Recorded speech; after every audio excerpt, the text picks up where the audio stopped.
I'm James Beckwith, President and CEO of Five Star Bank. As a community bank, we believe that open dialogue about the issues affecting our region is vitally important. From the economy to the environment to social issues, we look forward to the conversations and hope you'll join in.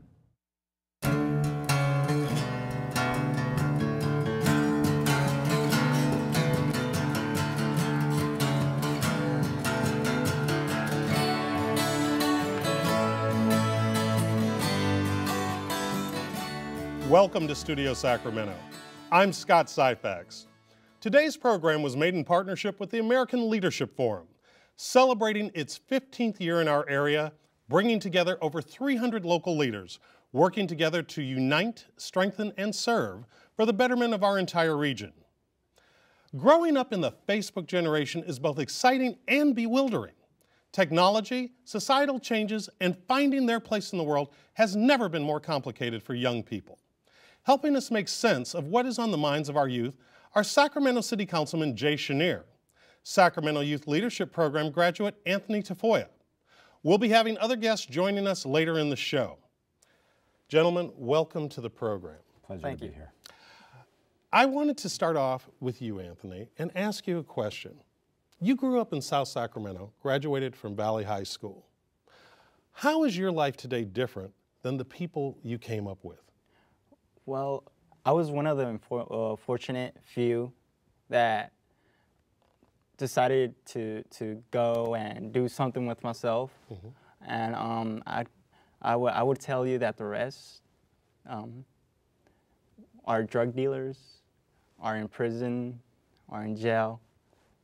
And let me ask you about that, okay? So a lot of your friends that you came up with, their lives have taken a very different path. Mm-hmm. What made the difference for you? What made the difference for me is when I went to the Sacramento Youth Leadership Camp. Mm-hmm. And when you went to that camp, the experience that you had there, mm-hmm. okay, because these are your friends, you're hanging out with them, you know, they gave you, right, a sense of belonging, correct? Yeah. So that experience took you out of your day-to-day world and put you in a different place. What did you discover there? What I discovered there was humanity. Mm-hmm. Persons that I thought I would never really met, or I would even be in the same room with. So, mm-hmm. Yes. Well, Jay, you started this program, helped found this program. Your American Leadership Forum class, actually, right, with you, founded this leadership camp. What was the original vision? Well, for us, and going through ALF, through American Leadership Forum, it was really about learning about people who were not like yourselves and providing some opportunities to create relationships. We thought in our class it was important to do that for young people and really to unleash a lot of the potential. We've been doing this for 8 years now. We've done about 200 young people altogether, but there are thousands of young people like Anthony who, given the chance, can be great leaders. Anthony has come back. He went to the camp 3 years ago. He's come back the last 2 years as one of our returning youth. I would put up Anthony's facilitation skills against any people that I know. And just as importantly, you actually volunteer now in Councilman Chenier's office working on these issues, correct? Yes. That's wonderful. Jay, help us sort of understand the state of the world today. Mm-hmm. Where are we in terms of our youth and connecting them up with either opportunities or sort of giving them a place or sense of self that helps empower them to reach for the best of themselves? Sure. So we're doing some things, there are lots of people doing good things for some young people. Mm-hmm. But systemically, we don't think about it in the city of Sacramento and in the region about the value and the potential of our young people.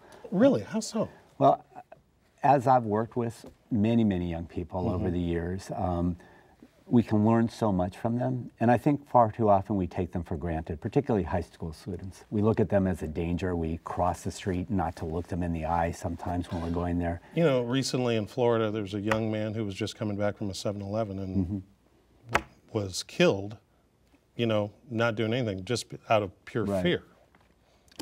there's a lot of danger in the neighborhoods we have. Sure. And I truly believe that if we could provide positive opportunities, Anthony used to be in a gang when he was younger, and I think that was where he found companionship.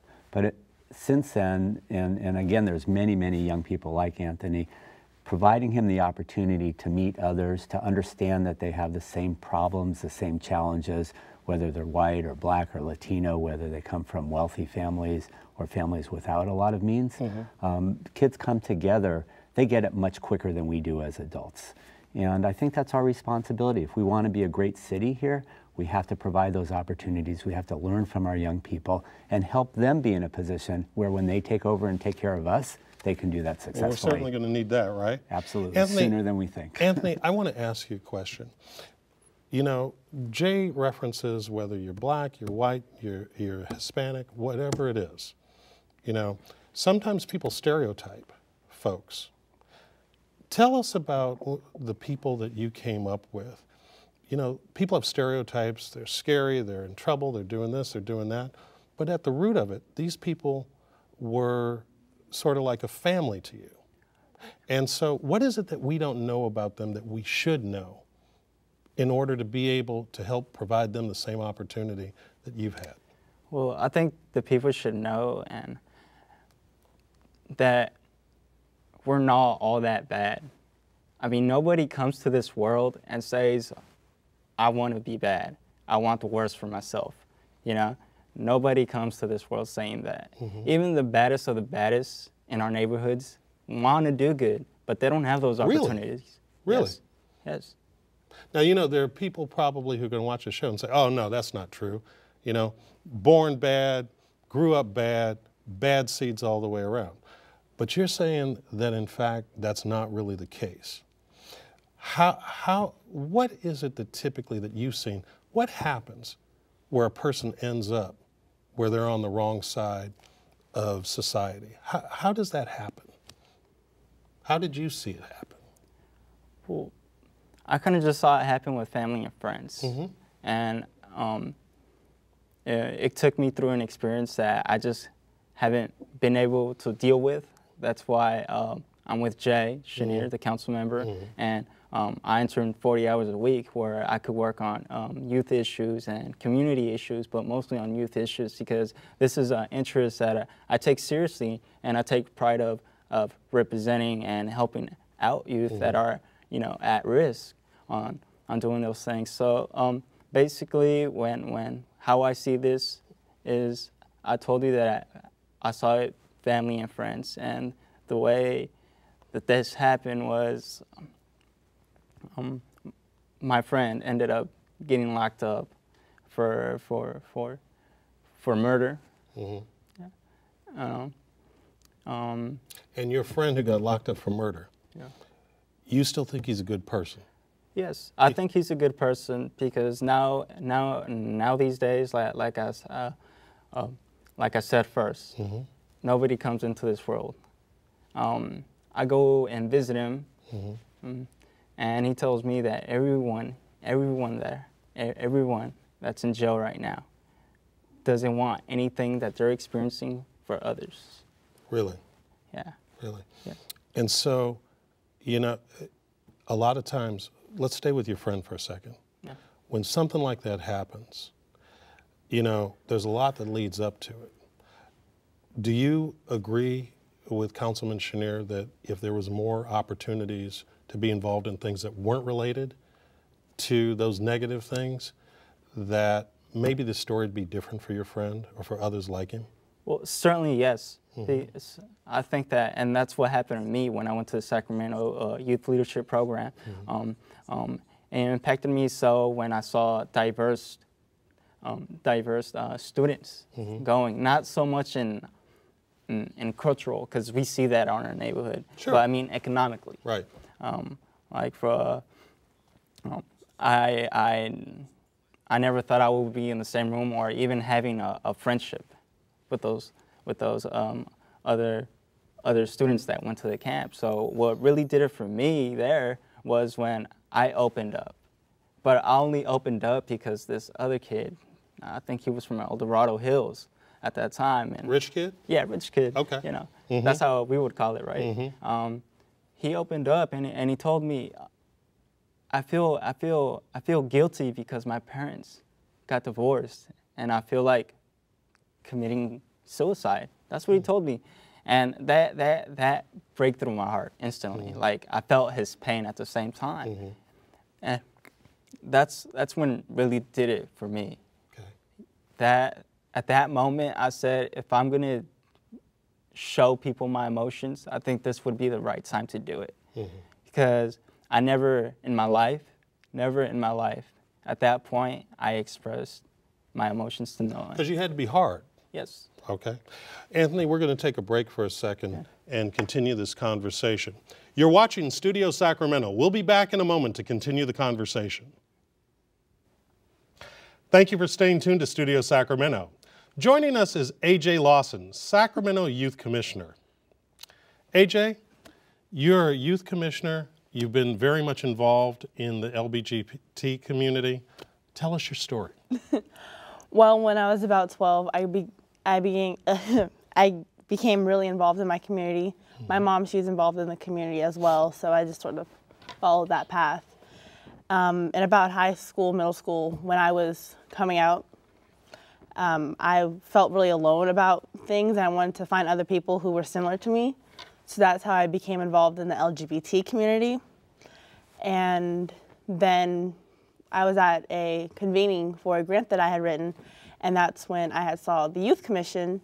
I applied for the Youth Commission, and then a couple days later they sent me an email talking about a District 5 youth leadership group. And I got involved in that. So I'm on the Youth Commission, the District 5 Youth Leadership Council, and Tell us, okay, so as a youth commissioner, how do you and your fellow commissioners, what are the big issues that you think are facing youth that really need to be addressed here in this region? youth voice is definitely one of the big issues. What do you mean by that? Well, a lot of youth, every youth has something to say. They all have something they want to complain about, whether it be small or something really serious. And a lot of youth, they don't know where to go to talk about these issues. They just talk amongst their friends, oh, this is really bad, I wish this was different. And they have all these things, and they don't know that they have the opportunities to say something about it. And particularly, as a member of the LGBT community, for a young person who is working on discovering and validating their own identity, where do they go? That's another big issue. When you're coming out, I personally didn't know where to go. Luckily, I was an outgoing person, and so I just sort of found my way. But there's a lot of people, they're quiet, they don't know where to go, and they're so afraid because being LGBT nowadays, it's a bit better, but there's still a lot of issues. You can still get disowned by your family. You can be rejected by your peers. You can get bullied in the classroom. And so you just sort of keep yourself really quiet to prevent yourself from being ostracized. So let me ask you a question on this. Okay. You know, whether you're straight or you're gay, in the straight community, you talk to young people and they say that their parents, adults that are in their world, they don't understand them, don't listen to them, don't pay attention to them, and really aren't sort of thinking about their needs. Same within the LGBT community? Yeah. Yeah, sorta. Well, when you're trying to talk, if you're a member of the LGBT community and you're trying to speak, there's that extra bias that's added on to you. So it's not only it's not just that you're young, but you're this, you're gay, you're lesbian, you're trans. And so a lot of people or adults, they'll have this bias like, I really don't agree with the way you're living your life. I'm not going to listen to you. And so that just shuts down what a youth is trying to say. So, but just in terms of the commonality of what Anthony faces, you face, the type of needs that young people in general have, what are some of the things that are working that need to be highlighted or expanded? In Sacramento specifically? Yeah, the region. there's a lot of good programs, such as the Youth Commission, such as the District 5 Youth Leadership Council, such as the leadership camp Anthony went to. There's all these great programs and great opportunities for youth to speak out in a safe environment. But they're not publicized as well as they should. Instead, the sale that's going on at a store is super publicized, but this great leadership camp where you can talk about what's wrong in your community is just left to hand out a couple paper flyers and hope that it gets to that youth that needs to. I want to jump in just for a second here, because what we don't do is go to the right place for answers a lot of times. So we as adults, I'll give you an example, we set education standards and we expect all kids to achieve at a certain level. So our youth council in District 5 did 300 surveys, they've held a number of meetings, and they came up with transportation as their #1 issue. Kids can't get to school on time, or it takes them an hour and a half each way. Transportation is their #1 issue? Their #1 issue is transportation. And You agree with this? Oh yeah, transportation then safe places are two really big issues in Sacramento. Okay, so I'm going to show my bias here. So it's not partying, it's not No. what's happening. How are you supposed to get to the party? That's a great There point. could be a party, but you what can't these get young there. people did is they arranged a forum where I was there, Jonathan Raymond, who's superintendent of Sac City Unified, Mike Wiley, who's executive director of RT, and they brought forward solutions of what they think we should be doing to make sure that they can meet these expectations that we set. And that's what we don't do often enough, is look to our young people to help us figure out what it is we should do to make their lives better. You know, we think we know. Yeah, we do think we know, and it's don't. amazing what are the big issues. I would have never known that. Yeah. So transportation, big issue. Buses run late. Buses are way too crowded. Light rails are unsafe. And it doesn't even have to be about the light rail bus system. All right, so we've got transportation. We know that people aren't getting enough information. But as a youth commissioner who's setting policy and trying to educate old folks like us, name 1 or 2 things that you'd like to see happen that would make a difference within the general youth community, the LGBT community, in general. Transportation's a big issue, but I feel a lot of safe places and also adults getting out of their bubble and saying, look. What's a safe place? A safe place is a place where you can go and you don't have to worry about people bullying you. You don't have to worry about people judging you. You're there, you can be who you want to be. You can, name one. Let's see. For me personally, the Gay and Lesbian Center. That's where I can go, I can be myself. Okay. A lot of community centers, they were safe places. The district. The very things that are being hit by all the cuts. All the stuff that's getting Absolutely. shut down But are the most crucial things. This will be a great segue to Catherine, who's your next guest, who's going to talk about something set up by and for youth. Right, and thank you for that. We're going to pause for a moment. You're watching Studio Sacramento. We'll be back in a moment to continue the conversation. Thank you for staying tuned to Studio Sacramento. Joining us now is Catherine Pentony, Vibe Foundation's Public Relations Officer. Catherine, welcome. Thank you. Tell us, what is Vibe Foundation? What's Vibe Lounge? So in 2007, 2 high school seniors had an idea for this lounge where teens, specifically high school students, could come and hang out and gain experience, career-related, social. So we have a career center and a resource lounge. So if kids are dealing with issues like drugs or they're pregnant or anything like that, they can come in, and we don't counsel, but we refer them to places in the area that they can go to. And so it's kind of like young people helping each other. Oh, exactly. Yeah. Wow. Anthony actually was on the Sacramento Youth Commission when they started Vibe, so he helped to found it as well. And the way I look at it is it's for youth by youth, so it's reflective of what the youth in Sacramento want. So we put out surveys to high school students and say, like, what kind of events do you want to see? Like, what do you want us to do? And then we make it happen for them. So ideally, the way I look at it is kids from all over Sacramento, from all different types of socioeconomic, like religious backgrounds, anything, to be able to come and just connect with each other just as people. So tell us, old people, what is it you all need? What do your surveys say?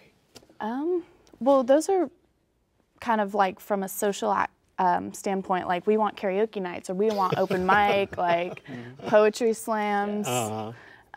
Just really what kids want to be doing, because I feel like right now in Sacramento there's not a lot of places for youth to go and do those things and still feel cool and like. Did either of you see the movie Footloose? I have No? Not yet. Well, the You're story. dating yourself, I know. No, there was a recent one that just Right. came out. The reason I bring it up is because the whole point of the story was that adults kind of like legislated or regulated out of existence opportunities for kids to get together, have fun, or just to deal with each other. And so there were no opportunities in this movie. And so is Sacramento kind of like that, where there's no place to go, nothing to do? Kind of. I would say so. Well, I would say as a parent, you know, I would much rather have my sons hanging out at Vibe, where they can do homework, where they can get help if they need it, where they can meet other kids from different places, versus just hanging out at the mall. So that's where that's really where we need to go here. But Vibe is downtown, right? Yeah, it's on 17th and K. Okay, so how does somebody from Elk Grove get out to Vibe? So that's always a challenge, and if we go back to what AJ was saying and you think about transportation issues, what should we be doing? How do we create lifelong public transportion citizens? You know this transportation issue, AJ brought this up in our last segment about transportation. This must really be a big deal. You know, I have a Cristo Rey student, high school student, and he shared with me that he may not be able to go to the school, and a bunch of other people may lose the opportunity to go to that high school because they've completely cut out transportation for next year. And so I guess that transportation is really a lifeline for young people. Oh, definitely. We've had students that wanted to be on our youth board and couldn't because they had no way of getting there for our weekly meetings or for events, like on a consistent basis. And we kind of can't really reach out to schools in like Elk Grove or in other areas because it's just like it's almost impossible. But we tried to locate Vibe in downtown because it's kind of a central location from all areas of Sacramento. So I mean, we did the best that we can. Okay, so I guess you know, we have Anthony. Anthony came up from some difficult circumstances. He, like me, comes from South Sacramento. AJ was on. AJ's had her own story and own journey. What's yours? Well, I definitely don't think I have anything as substantial as they do, but I really like people and I like helping people, and where I kind of see myself and my standing with Vibe is to be the person that helps to bring those groups together. Like Anthony didn't really feel like he had anywhere to go, and AJ didn't know what to do when she was trying to come out. And so for me, Vibe is the place that these kids, we can all come together and help each other. And that's kind of what I think I do. And that's important because I want to add to that. I think this is a very good place to just be yourself, but also we have to look how would I say that word? Statistically? Yeah, there you go. About depression in youth today. I think that's a very big issue. Yeah. You know, up there, and places like this, you know, where we could be ourselves and, you know, just grow as a person and feel safe. I mean, it means a lot. Well, wait a minute though. You guys are like part of the Facebook generation, right? So you're hyper connected. You've got Facebook, you've got Twitter, you've got the internet, you've got all these things. So, you know, the need for a lounge, a physical lounge, I thought you all didn't need physical locations anymore because you do everything online. I think it's the opposite. I think that having all those wireless connections, like none of that's concrete, and that's kind of what we're striving for through being in communication with each other all the time through technology. Yeah, develop social skills, strong social skills, just by, you know, meeting people, and that's one of the things we're trying to do too at Vibe, build social skills. So the iPhone is not, the iPhone is not the ultimate answer. I just kind of find it kind of creepy, Facebook. Right. Period. Okay, Yeah. all right. Jay, in our closing moments, I want to ask you, as someone who has devoted so much of his professional and personal life to issues of empowering youth, set the stage. Where is it that this conversation needs to go next, and what needs to happen? in this region, so that way these voices and AJ's voice and all the folks that they represent get heard and they get the opportunities to flourish. So I think there's two things. One is these guys have talked a little bit about youth engagement and youth voice. We need adult engagement and we need adult voice. And VIBE is a perfect example. You have a board that is partly adults and partly youth. And I know, and from our camp as well, the adults that come learn and take away as much, if not more, than the young people. So for us, I think it's really a fundamental decision about how we become a great city. Do we invest in our young people now, which is a very minimal investment? Answer the question, do we invest in our young people? Not nearly enough. Not nearly enough. If in our last 15 seconds, give us the prescription. I think it's investing, I think it's engaging, and I think it's giving opportunities for young people to have a voice so that we can learn from them and partner with them rather than telling them what to do. All right. Well, folks, that's our show. Thanks to our guests and thanks to you for watching. For Studio Sacramento, I'm Scott Syphax. See you next time right here on KVIE.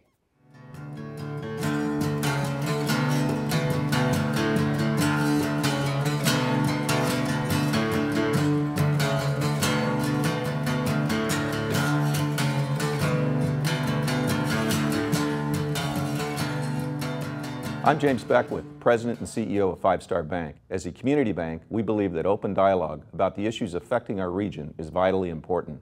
From the economy to the environment to social issues, we look forward to the conversations and hope you'll join in.